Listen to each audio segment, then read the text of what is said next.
Walking in the woods can feel slightly scary. Nature is beautiful, but you never know what all that greenery is hiding. Are there bears, mountain lions? Two hikers in Montreal, Canada, were about to find out. When a couple went hiking in the mountains, it was a day like any other. They wanted to enjoy nature and relax, take a few photos, and get some exercise, but they never expected it to become a story they would tell for the rest of their lives. Ariane and her partner were strolling along a mountain pathway when they suddenly heard a noise in the woods. This could be pretty much anything, since the woods were pretty dense where they were. You couldn't see what was hiding inside the shadows. They weren't really planning on sticking around and finding out what sort of creature was waiting in the woods for them. It's best to avoid interactions with large forest animals, if you can help it. So they started walking very quickly in the opposite direction. They had just gone around a bend when they ran into another hiker. He was clearly looking for something. Despite their earlier scare, the couple decided to stop and help. That's when the man explained that he heard something crying in the woods. That must have been the sound that the couple heard too. The man had caught a glimpse of the tiny animal, but when he approached it, it ran away. Ever since then, he couldn't find it.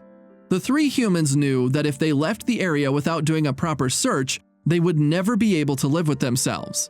They searched the area and heard the cries getting louder.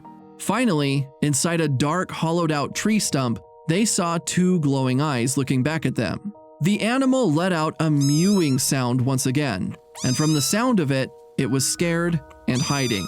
It was a kitten. As soon as they would come closer, she would back away. It would be challenging to reach her. They tried to bribe her with something to eat, but she wasn't having any of it. She was so small that she probably wouldn't even know what solid food was, or be able to eat it. If Ariane could lie flat on her stomach, she would be able to slide inside and get the tiny animal out. Not the most fun thing to do.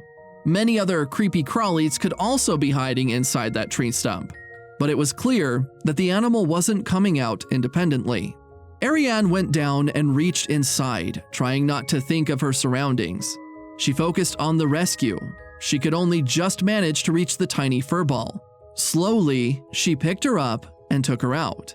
The poor thing was shivering from the cold and fright, and she was incredibly small. It was clear that this was a baby that still needed her mommy.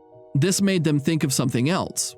What if a mother cat and more kittens were somewhere in the dense forest?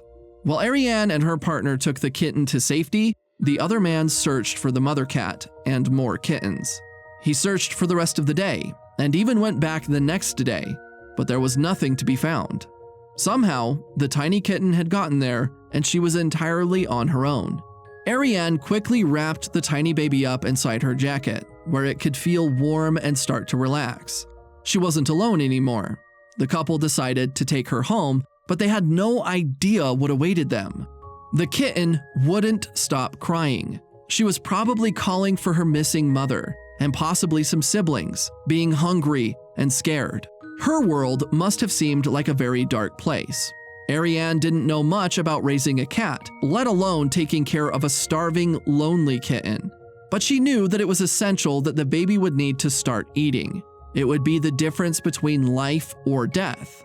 The young cat would need special care she couldn't give her. They wanted her to have the best chance at survival possible, but they couldn't provide that in their home. Then, Ariane had an idea that might increase the kitten's chance of survival. Her friend Sarah was a volunteer at a shelter in Montreal, and she knew what to do. Ariane made the call, and Sarah was immediately willing to help foster the tiny kitten. When the kitten was strong enough, the shelter could find her a home. They named her Clochette, which means little bell in French. She was checked by a vet. They realized she was only a few weeks old and very underweight. There lay a long and uphill battle ahead for Clochette. She would never have made it another night in the woods. Her rescuers had saved her life, at least for now. She might have made it out of the literal woods, but she was far from out of the figurative woods. The kitten kept crying and still refused to eat. Sarah got a special bottle to feed the tiny girl and formula that the vet prescribed, but Clochette didn't want to drink. Her heart was broken, and they feared she was too far gone to be saved. Still, Sarah didn't want to give up on the tiny baby. She might not be able to return to her mom, but she could know she was loved. Sarah put Clochette inside her jacket, close to her heart, and kept her there for comfort and warmth. Every hour she would offer her milk and hope she would drink. Finally, after spending all night trying to coax her to feed, Clochette took a few tiny sips. That was enough to give Sarah hope. The kitten didn't instantly recover. She continued to have a lot of trouble eating. Every few sips were a huge victory for Sarah and her family, who continued to care for the baby day and night. Since she was still so weak, Sarah would keep her inside her jacket, or she would put her in a small bed, completely bundled up in blankets. One day at feeding time, Sarah reached inside and the kitten was cold. She had stopped breathing. They started CPR on the tiny baby and rushed Clochette to the vet. After all they had been through, they wouldn't lose her now. She was breathing again, but very weak. The vet gave her fluids and cared for her. It looked dire for a while, but Sarah refused to leave. She couldn't do much but let the kitten know she wasn't alone. Sarah was fighting with the team to keep this baby alive, which was the turning point. It was like the kitten felt the energy that all of the humans were putting in their efforts to save her. They were fighting for her, which gave her the strength to start fighting.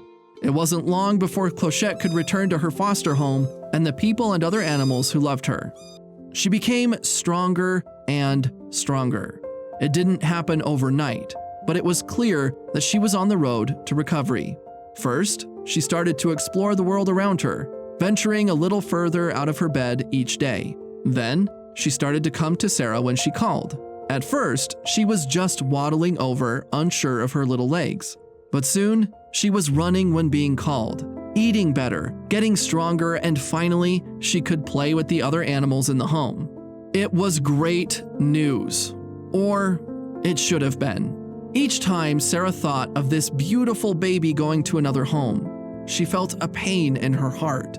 She had stayed up for hours bottle feeding her, giving her her first solid foods and playing with her, which had helped her survive.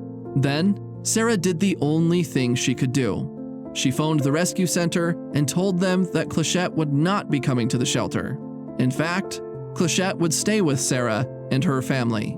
Her foster family had become her forever family, and none of them could be happier.